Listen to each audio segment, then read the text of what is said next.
First నేను అభినయ్ దగ్గరికి వెళ్ళే ప్రయత్నం చేస్తున్నాను. అభినయ్, ఫస్ట్ నేను అజయ్ బాబు నుంచి ప్రారంభిస్తాను. ఆ తర్వాత మనం ప్రవీణ్ పగడాలకు సంబంధించి వెళ్తాం.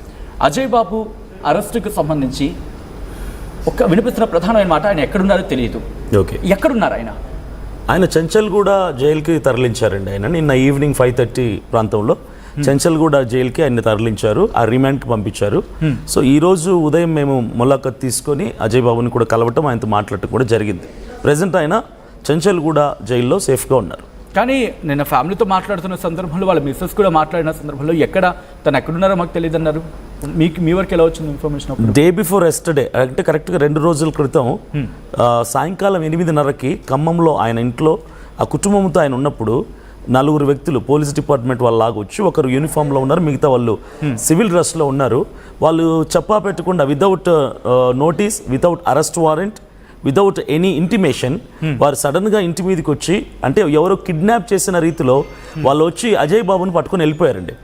ఫోన్ కంట్రోల్లోకి తీసుకొని అజయ్ బాబుని తీసుకొని వైఫ్ అడుగుతున్నారండి, ఎందుకు వాళ్ళు తీసుకెళ్తున్నారు ఏంటంటే పోలీస్ స్టేషన్కి వచ్చి మాట్లాడండి, ఉప్పల్ నుంచి మేము 2 పోలీసులు వచ్చాం, మేము ఖమ్మం నుంచి అర్బన్ నుంచి 2 పోలీసులు వచ్చామని చెప్పి అతన్ని తీసుకెళ్తుంటే అజయ్ బాబు కూడా అక్కడ ప్రశ్నించారంట, నాకు అసలు అరెస్ట్ వారెంట్ లేకుండా నోటీస్ పంపించకుండా మీరు ఎలా నన్ను తీసుకెళ్తున్నారంటే, ఏమన్నా సరే స్టేషన్కి వచ్చాక మాట్లాడుకో అని చెప్పారు. అక్కడ నుంచి వాళ్ళు తీసుకెళ్ళిన తర్వాత అక్కడ నుంచి అబ్స్కాండ్ అయిపోయాడు అతను.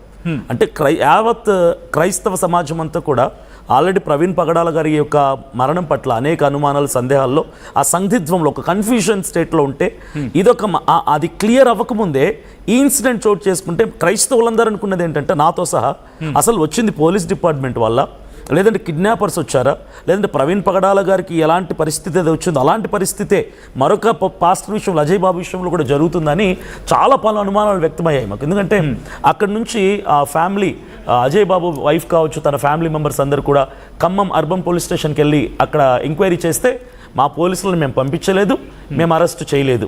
తర్వాత ఉప్పల్ పోలీస్ స్టేషన్ నుంచి తీసుకెళ్లారని చెప్పారు. నేను హైదరాబాద్లో ఉన్న ఉప్పల్ పోలీస్ స్టేషన్కి కొంతమందిని వెళ్ళమని చెప్పి నేను వీడియోలో లైవ్లో మాట్లాడినప్పుడు, చాలామంది హైదరాబాద్ నుంచి దూర ప్రాంతాల నుంచి ఉప్పల్ పోలీస్ స్టేషన్కి వెళ్తే అక్కడ పోలీస్ డిపార్ట్మెంట్ వారు కూడా మేము అరెస్ట్ చేయలేదు, అతను మేము తీసుకురాలేదు, మా పోలీసులు వెళ్ళలేదని చెప్పారు. తర్వాత తుకారం గేట్ పోలీసులు తీసుకొచ్చారని ఇన్ఫర్మేషన్ వచ్చింది. తర్వాత క్రైస్తవులు దాదాపుగా 200-300 మంది క్రైస్తవులు, కొంతమంది తెలంగాణ పాస్టర్స్, కొంతమంది అడ్వకేట్స్ అందరు కలిసి ఆ తుకారం గేట్ పోలీస్ స్టేషన్కి వెళ్ళినప్పుడు వాళ్ళు కూడా ఇదే చెప్పారు, మా పోలీసులను పంపించలేదు, మేము అరెస్ట్ చేయలేదు.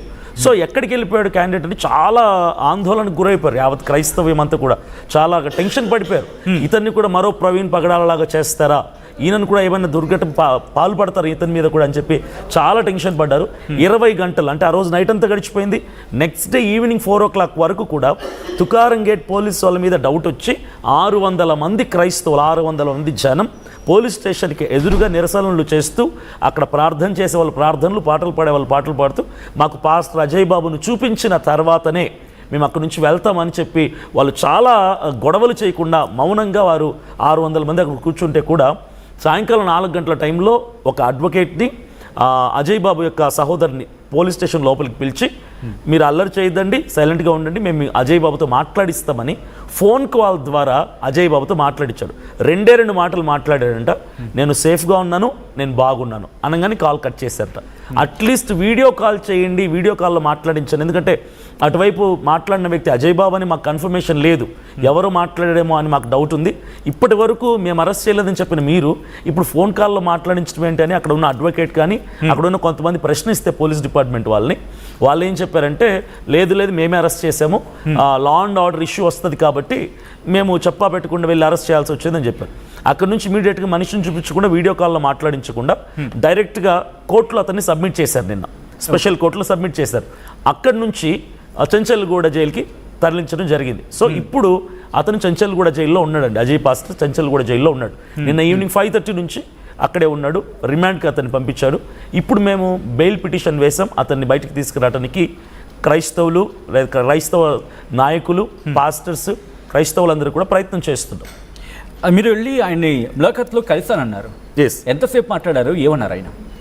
ఒక పావు గంట మాట్లాడాము ములాఖత్లో.